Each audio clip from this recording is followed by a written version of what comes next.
Balikat tsaka balakang. Sige. Wala ka rin naman mga disgrasya, opera, ano? Wala na. Okay. Check muna natin kung gaano ka lang. Excuse me. Ito pa, ito parang mas medyo malala.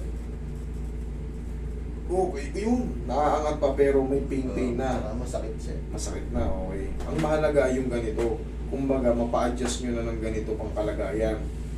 Huwag nyo nang antayin yung... Pero matagal-tagal na nga siya ito. Hindi ko na... Ay, ganyan yung ano, pero... May masakit. Hanggang dito, maabot nga siya.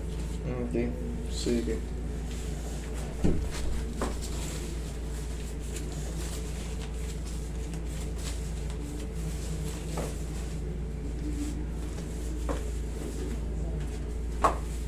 Sir, huwag na huwag mong ulitin niyo, sir.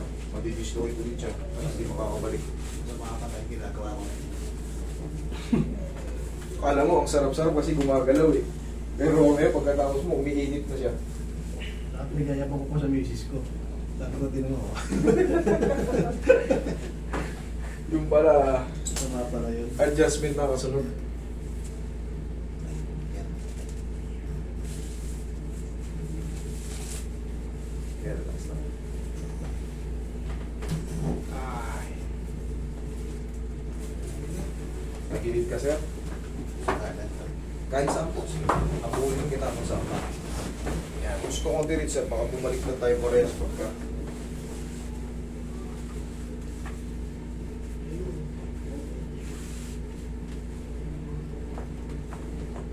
Ay, sarap.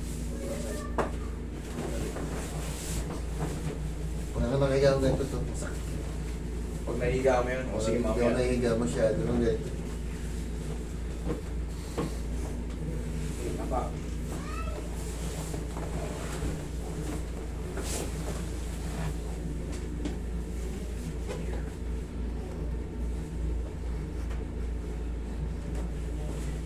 I have a taxi.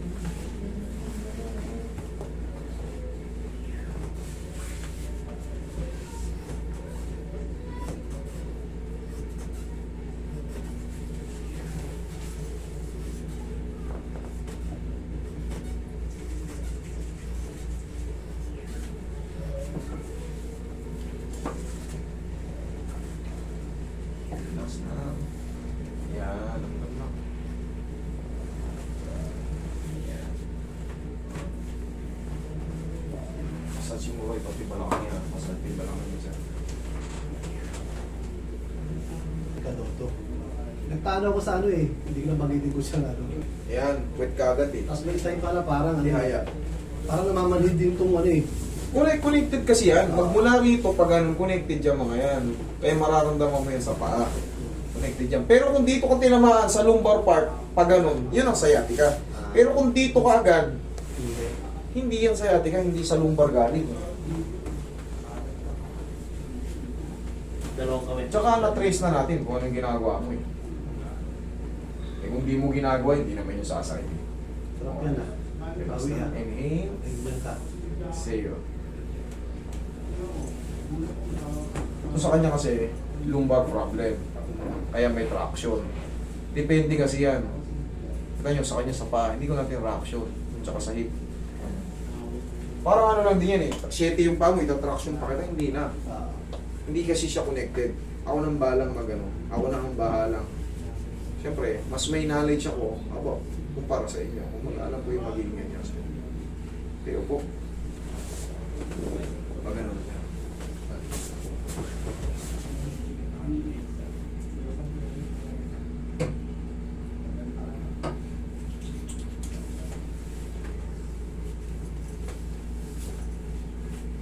Ano ba ibig sabihin lumbar problem? Lumbar problem, ibig sabihin ng discompression. Bunga ng pagtatrabaho natin, ang pagbubuhat ng mabigat. Yung iba naman, nadudulas, nasasaltak ang puwet, mas nagiging agresibo. Pero kadalasan yan sa mga daily works natin. Nagbubuhat tayo, hindi natin napapansin, pagilid yung balakang natin. Kaya nga, required yung balakang natin. Kumbaga, mandatory. Ganyan-ganyan natin yan. Ginagawa ko nga rin yun eh. Dala ka po. Kasi talaga namang tumutwist yan, nakakalingon. O yan, paglingon natin yan, twist natin yan.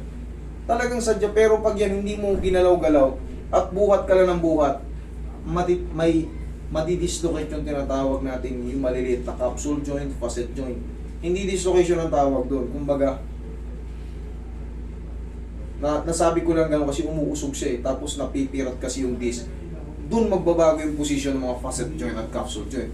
Yun na yung magpapasakit sa atin. Yun din yung mga tumutunog sa atin pag meno. Mararamdaman nyo naman yan, tutunog-tunog yan. Ito, parang nag-excuse ka lang. Yun yung Tunog ng tunog. Yun yun. Lalo sa balakang. Tutunog yan. Kaya tinuturuan ko sa umaga. 1, 2. Tag-isa lang sa umaga. Para sa mga inipon nating trabaho, pinahinga natin, umaga pa lang, refresh na tayo. Nare-refresh na agad yung balakang natin.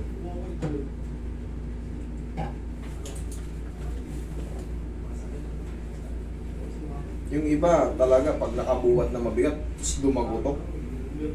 Natabingin yung katawan. Pero naayos yan, dali nyo rito naayos yan. Kasi pag di nyo na pinayos yan, Scoliosis. yung scoliosis is ano po yan. Tandaan nyo, ang scoliosis ay inborn. Tapos, hereditary. Ano ibig sabihin ng hereditary? Namamana po yan. Pag meron sa pamilya mo, nanay o tatay mo, may magmamana po yan sa mga kapatid mo o ikaw. Lalo sa mga babae. Mas parang 60% sa babae, 40% sa lalaki. Parang mas based dito sa ano ko ha. Siyempre, may record tayo dyan na 14,000 na mahigit. Iba pa yung hindi nagpapabideo. Marami na ako na-record dyan. Halos lahat kababaihan yung may ano, may mga scolio or dextro or libosco. Kadalasan babae, majority babae. Ay, hindi ko na-video. Hindi, masakit talaga itong hanap. Hindi, kailangan lang natin yun. I-adjust tapos, ayan na yan. Dire-diretso na yan. Hindi makahiga si sir ng patagilid eh. Sige.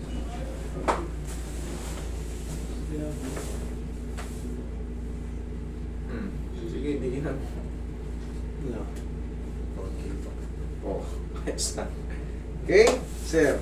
Huwag mo lang muna tong ibuhat ng mabigat ha. Ipangalalim na dito ka muna. Kung sakaling magtatrabaho ka, kahit mga 1 linggo lang, 2. Pangalalay lang to. Pero kung mga 10 kilos lang, walang problema. Pero yung sobrang bigat, I mean yung mga simento, hindi po pwede. Oh. Okay? Okay naman. Sige, thank you. Ingat kayo sa biyahe nyo.